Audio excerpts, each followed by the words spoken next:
Hey writer friends, welcome back to my channel. In today's video, I'll be sharing with you a writer life update, how I finished my line edits and started querying.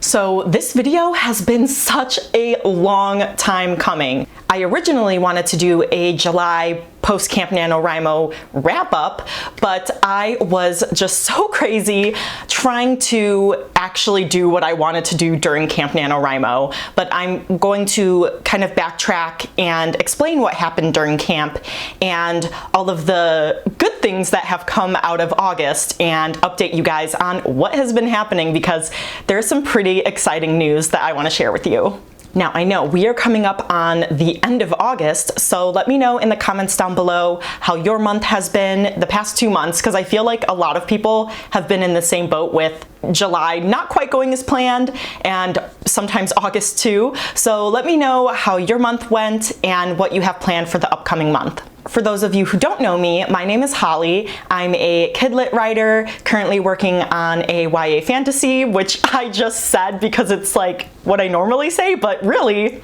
I am not working on this YA fantasy anymore because it is done. So I write young adult and middle grade, and I am also the host of the Diversity is Lit book club. You can find the links to that to our Goodreads group down below, where we read one book by a BIPOC author every month. If you haven't seen my channel, there's lots of discussions on there. I have been kind of posting more of my book discussions than my kind of writerly content, and I want to try to get back into it. I kind of go into spurts, but I have good reason for that. And if you are excited for this update like me, please give this video a big thumbs up and click subscribe to support my channel and ring that bell so you don't miss any videos. Okay, so like I kind of hinted here, I finished my line edits for Project Diamond, but that wasn't in July. July, actually, I moved really slowly because originally I had wanted to finish these line edits in June, but my schedule just got crazy. I had a lot of family events going on, and that took up a lot of my time and energy, and it was great, but I just didn't have as much to devote to line edits as I thought. Well, flash forward to July, and it was pretty much the same thing, but I was able to kind of get into a groove with editing in the second half of July. But by then it had been a little bit too late. Like, I was starting to hustle and really buckle down and get my line edits done, and I was a lot more efficient with them as well as I went along in the process. So for my line edits, I usually go through a whole list of crutch words and make sure that I'm not overusing all of these words. But I realized that I was going through and looking for words that I knew I don't overuse. So it kind of felt like I was wasting time in a way. So from editing about half of the chapters, I had realized, like, okay, I know I overuse just, I might overuse smile, hands, things like that. So I was really just looking for those keywords that I knew I overused, and then some other ones that, like, I know are a little more popular, but that saved me a lot of time too. So I was able to kind of finish my line edits by being more efficient, and that momentum kind of gave me that drive to really buckle down. And I think it was like the second week of August, that one weekend, I literally edited like 11 chapters. And I mean, sometimes I would edit one chapter a week. So to edit 11 in a weekend was just insane, and I was just really in go mode. But you know this too, like as you get closer, it just like, you just really get that drive. But I wish I had had that the whole time, but that didn't happen. So I finished my line edits, and I was like, just floored, because I'm like, you know what? I thought that this was gonna bleed into September and that I was gonna have to start querying in September. But no, your girl is officially in the queryverse. Yes! It just feels so surreal. And I know I still call it like the query slush pile, or I'm in the trenches, because I feel like that is an accurate description. But in order to process things a little bit better and to help with my mental health, I've been trying to come up with words and phrases that will make it seem a little gentler. So I have entered the queryverse versus the trenches. If you haven't seen my video on how I did my agent and query tracker, which is a Google spreadsheet, I will link that down below. I do have a blank version for you guys as a website freebie if you are signed up for my newsletter, which I haven't sent in a year, but hopefully I will be sending one soon, since now I have bigger news to share with entering the queryverse and things, and kind of this deadline that I have set for myself to finish this project that I've been working on for 2 years. I can finally like close that chapter and kind of free up some brain space for like revamping my website, updating that, and you know, all these other little things that have kind of been waiting in the wings. Going into my query experience thus far. So I've probably been in the queryverse for about 2.5 weeks. Probably when you see this video, it'll have been 3 weeks. It's weird because it feels like it's been a long time and not a long time at the same time. But my biggest piece of advice, and this is what I'm doing, is I am sending my queries out in batches because I wanted to gauge the interest of the agents. Is my query letter working? Are my opening pages working? Is there anything that I'm going to have to tweak before I send out like 50 queries into the multiverse? But I don't have 50 agents to query right now because one of the big issues that I had with my list is that because I was so focused on working on my line edits list, I actually didn't finish writing out my agent list. So I don't have all of the agents researched that I know I want to query or that I could potentially be interested in querying. So the problem was that the agents that I had on my list, it was actually taking a really long time for me to figure out who I wanted to query right away because like I would look up an agent from when I had done my research for the Celestial Code, and I was like, wait, this agent isn't in this agency anymore. So then I'd have to go to Google, and either the agent was with a different agency, the agent started their own agency, or that agent is no longer in the industry. So it was just like a roller coaster ride to try to figure out like, where is this agent and are they even still in the industry? It was crazy. So it's just weird to know that this industry is so fickle because I'm like, hey, like what if I got that agent? What if that was my agent and then they like left the industry? And it's like, it's so hard to get an agent. So whoever I get, like, don't leave me. But anyway, so it took a little bit of time for me to send out those first batches because then also I'm like, okay, great. This agent is great to query. And they're closed.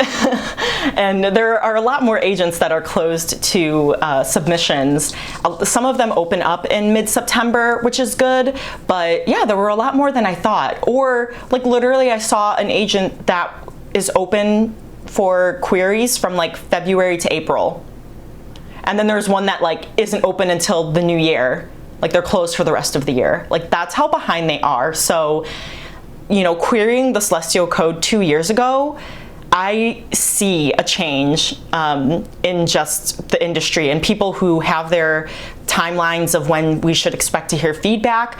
They're like, well, usually it takes 8 to 12 weeks, but we're very backlogged, so it might take longer. And I'm like, what? So it's just crazy. But I am so grateful for the agents that are responding back quickly too, because that's another thing that I was looking out for to query right away, were agents that were going to reply quickly and agents that were going to give me a reply. Because if they say, well, we're only going to, you know, send you a message if we're interested.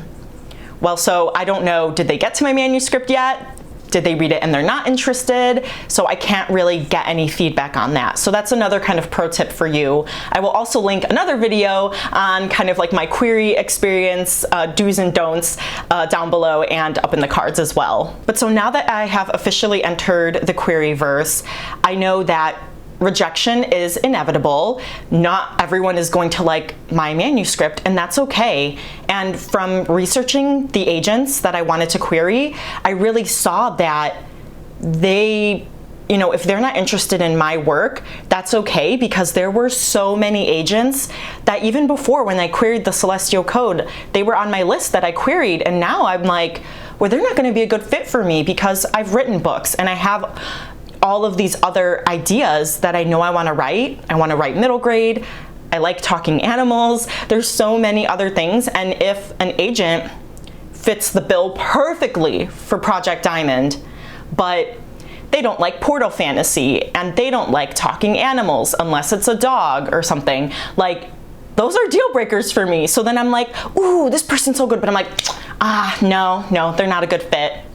And so I realized that's probably what some of the agents are doing. Like, they're like, ooh, yeah, this premise sounds good. And then they'll read it and they'll be like, no, like this style isn't for me, or the plot didn't go the way I thought it would, or I don't know how I can help this manuscript, or I have another, manuscript that I am working with that is similar to this story, so I can't take yours on, for whatever reason. So I am learning not to take things personally. The other thing that I am doing that is helping during this process, and I forget where I heard it. It was either on Twitter or someone on YouTube or AuthorTube that called rejection a redirection.